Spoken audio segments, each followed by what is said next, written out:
નમસ્તે વિદ્યાર્થી મિત્રો, શ્રી નીલરાજ શૈક્ષણિક સંકુલની યુટ્યુબ ચેનલ પર આપ સૌનું સ્વાગત કરું છું। આજે આપણે ધોરણ 6 માં ગુરુત્તમ સામાન્ય અવયવ એટલે કે ગુસા હાઈએસ્ટ કોમન ફેક્ટર વિશે અભ્યાસ કરવાનો છે।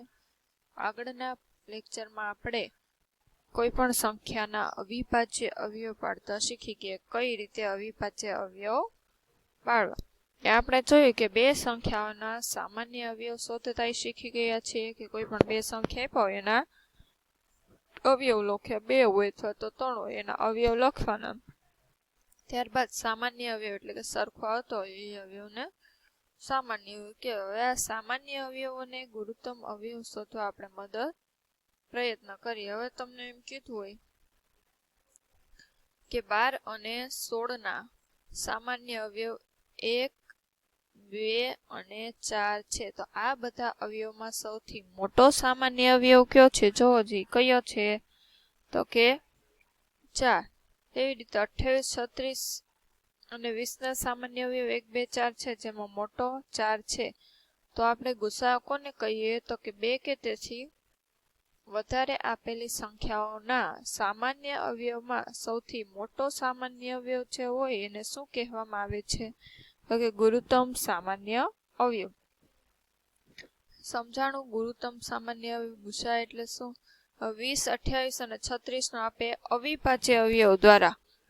હવે તમને સ્પેસિફિક કહેશે કે અવિભાજ્ય અવયવ દ્વારા અવયવ પાડો અથવા તો ગુણાકારની રીતે આપણે ઓલા જોયા ને અવયવ ટ્રી વાળા કે 20 છે તો 10 દુ 20 પછી 10 ના અવયવ પાડે એવી રીતે।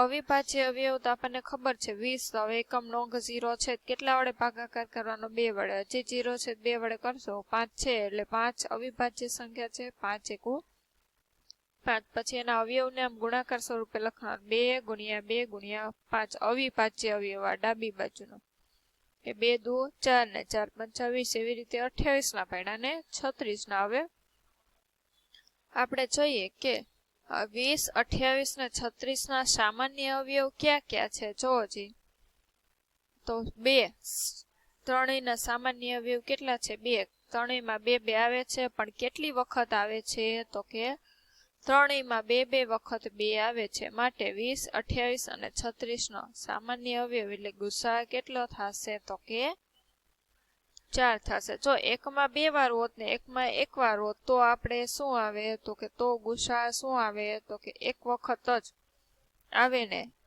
ઈ સંખ્યા લેવાની। કેવી તો કે ન્યૂનતમ ઘાત હોય ને ઈ ગુસામાં તમારે લેવાનું। અહીંયા જોઈએ આપણે 48 ના 18 ના છે અવયવ પાડીએ।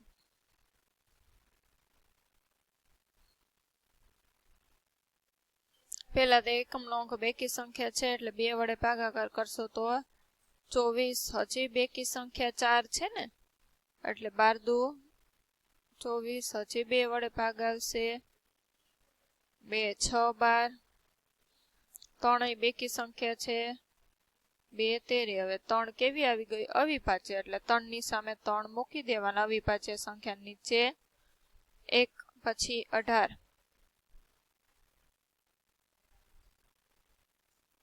બેકી સંખ્યા કઈ તો કે 2 છે એટલે 9। હવે 9 એકી સંખ્યા આવી ગઈ આપણને ખબર 3 ના ઘડિયામાં 9 આવે 3 13। હવે તો કે 3 એકુ 3। હવે જો છે અવયવ ક્યાં થશે તો કે 28 ના 2, 48 ના 2, 4 વાર 2 છે ને ગુણ્યા 3 અને 18 ના શું થશે 2 ગુણ્યા 3 ગુણ્યા 3। હવે 2 માં સરખી વખત હોય ને ગુસા કરી અને આમ લખ દેવાની 2 વાર આવે 3 વાર આવે કઈ ન કરાય। જો જી 2 છે તો આમાંય છે અને આ સંખ્યામાંય છે। 2 માં એક એક વખત આવ્યો જ લખી નાખ્યા 2। હવે આમાં બીજી વખત છે આમાં નથી એટલે નહીં લખવાનું। ત્રીજી વાર છે ને આમાં નથી નહીં લખવાનું। ચોથી વાર છે નથી નહીં લખવાનું। હવે 3 એક વખત અહીંયા છે ને 3 અહીંયા છે। સરખી સંખ્યા ભલે 2 વખત થાય પણ લખવાનો તો એક વખત 2 માં સરખું છે।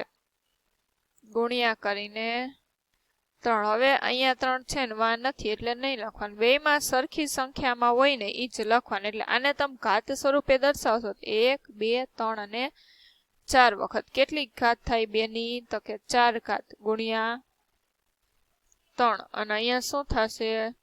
તો કે 2 ગુણ્યા 3 ની 2 ઘાત. એટલે આપણે જોવાનું કે બેમાં ગમે એટલી સંખ્યા હોય ને અવયવમાં સૌથી ઓછી ઘાત હોય ને એ લખવાની. અહીંયા એક જગ્યાએ 4 છે ને એક જગ્યાએ 2 એટલે ગુસામાં સૌથી ઓછી ઘાત દર્શાવવાની અને લસા આગળ આવશે એમાં વધુ.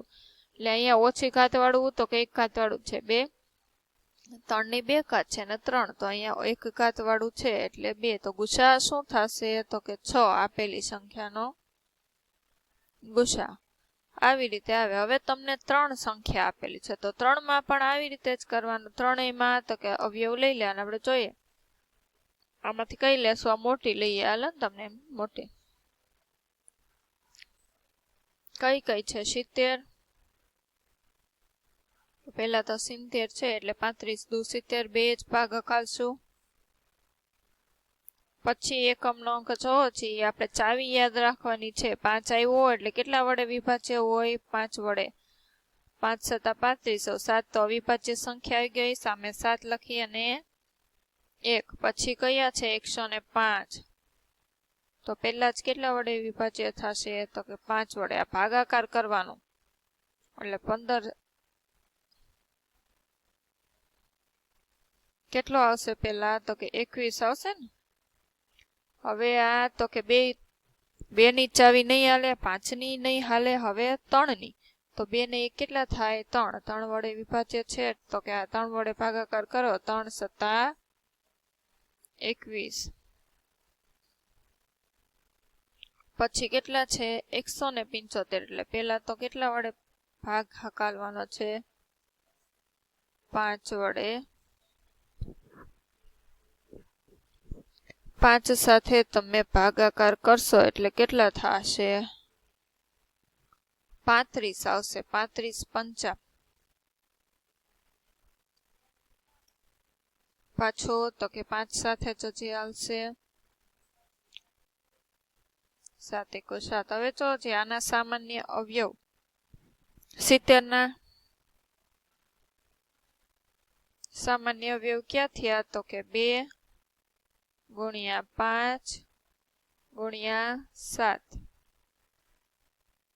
ઘાત સ્વરૂપે જો દર્શાવી દેવાના. 105 ના સામાન્ય અવયવ કે 5 ગુણ્યા 3 ગુણ્યા 7 અને 175 ના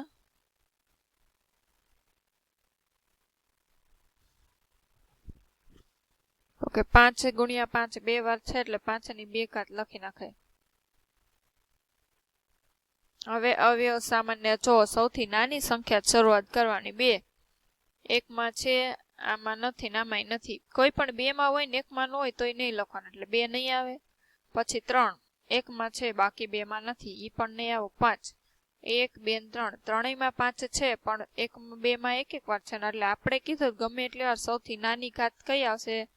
5. 7 ત્રણેયમાં છે કેટલી વખત? એક વાર આમ લઈ લ્યો ને નીચે લીટા કરી દેવાય. હવે કાંઈ વધતું નથી તો ગુસા કેટલો થશે? તો કે 35. પેલો દાખલો આવી રીતે બીજો દાખલો હોમવર્કમાં પૂરો કરો. હવે એમ કીધું 2 ક્રમિક સંખ્યાઓનો ગુસા શું મળે?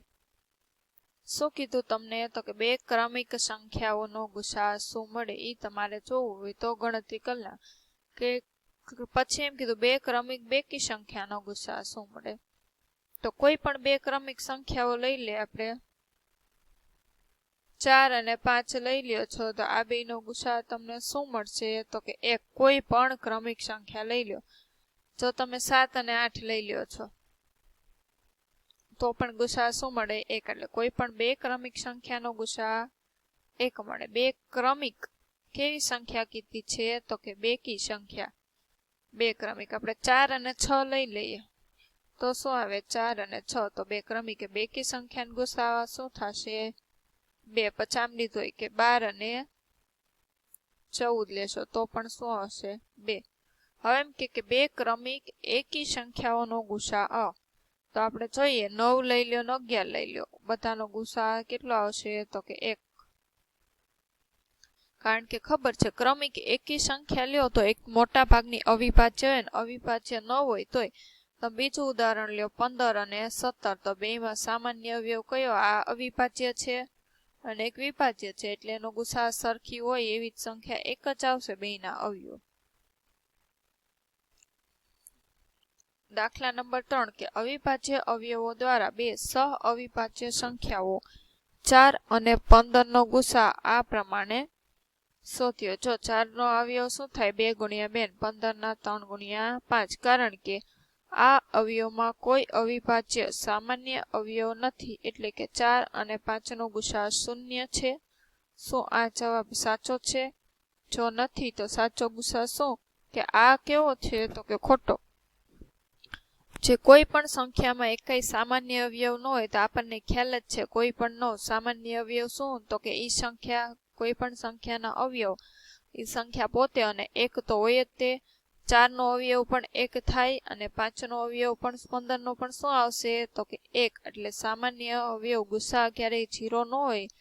જેને કાંઈ સામાન્ય અવયવ થતા ન હોય એનો ગુસા હંમેશા કેવો હોય તો કે 1. ગુસા ક્યારેય 0 આવતો નથી, ગુસા કે લસા. સમજાણું અહીંયા જો એ જ હતો ને કે બે ક્રમિક સંખ્યાનો ગુસા શું થાય? 1 થાય. કારણ કે કોઈ પણ બે ક્રમિક સંખ્યા લ્યો તો એના સામાન્ય અવયવી એકેય સરખા અવયવ સામાન્ય ન આવે, માત્ર એક જ આવે. બે ક્રમિક બેકી સંખ્યા હોય તો એનો ગુસા હંમેશા 2 થાય. કારણ કે ક્રમિક બેકી સંખ્યાને તમે 2 વડે ભાગી શકો છો.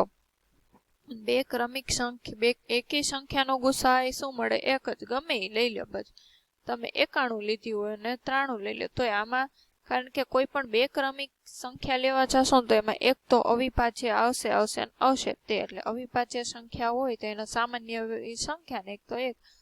2 હોય એટલે સામાન્ય અવયવ કાંઈ ન હોય તો શું હોય તો કે 1 હોય. એટલે ગુસા હંમેશા કાંઈ ન હોય તો 1 તો હોય જ તે. તો અહીંયા આપણે સ્વાધ્યાય નંબર 3.6 છે તે પૂર્ણ થાય છે. ગુરુત્તમ સામાન્ય અવયવ એટલે કોઈ પણ સંખ્યાના અવિભાજ્ય અવયવ પાડો અને એ અવિભાજ્ય અવયવમાં તો કે સામાન્ય અવયવ શોધવાના અને એ સામાન્ય અવયવમાંથી મોટો હોય એને ગુરુત્તમ સામાન્ય અવયવ કહેવાય.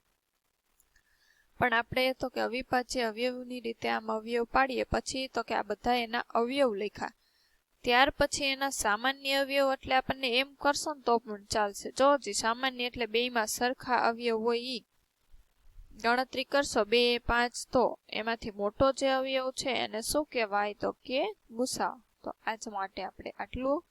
જય હિન્દ, જય ભારત, અસ્તુ.